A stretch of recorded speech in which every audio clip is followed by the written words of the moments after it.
Hey everybody, this is Phil again, the hair fellow.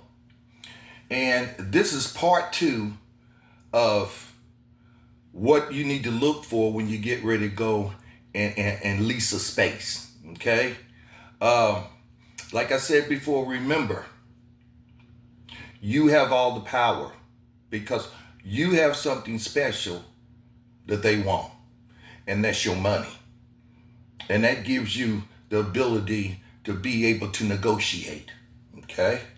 So, one of the other tips I want to give you is when you're getting ready to sign the lease, you want to make sure that, say the lease is 5 years. Can I get this room refreshed within 2.5 years? Because you got to think, paint's going to get old. Maybe things need to be fixed. You know, some people might say yes, some people might say no, but that's a negotiation that you need to make sure you talk to them about. Can I get this room refreshed and repainted? All right. The second one is, what is all included in my lease? Is the water included?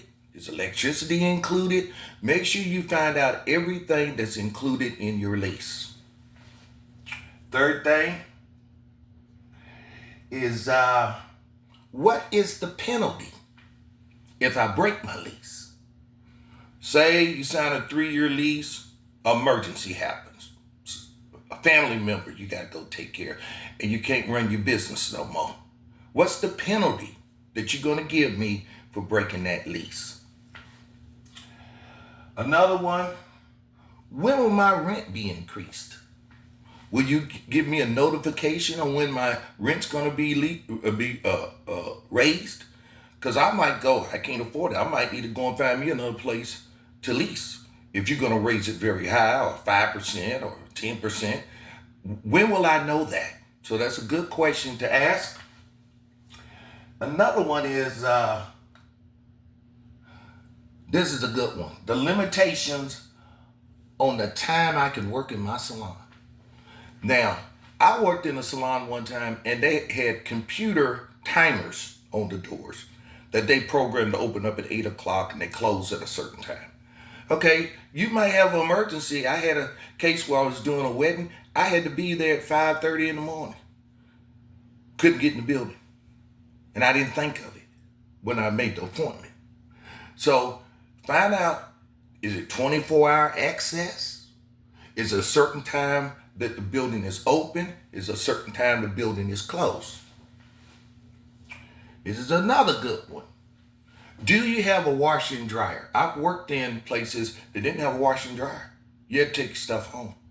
Or if they had a washer and dryer, you had to pay for it. So you imagine you paying $2.50 to wash and $2.50 to dry. That's $5 a load. That adds up. So see if they just have a washer and dryer for public use that you don't have to pay for. Another one is, do I get a notification when the building's going to be shut down for maintenance? Is it a day notice? Is it 2 days notice? I had times where I was booked solid and they didn't give you notification. So you walk in, the building shut down, didn't have no water. So make sure that they give you a notification, maybe a day, so you can change your schedule, because that's messing with your money. The last but not least, this is a good one. Is it handicap accessible? I worked in a building, 2 stories. I was on the top floor, no elevator. So if you have clients that have parents that they want you to do, they own walkers, they own wheelchairs, you know, is it accessible for the handicap? Okay, so these little tips I'm just sharing with you because these are the crazy headaches that I went through when I was renting space. So why don't you please like and subscribe, and I'll see you on the next video.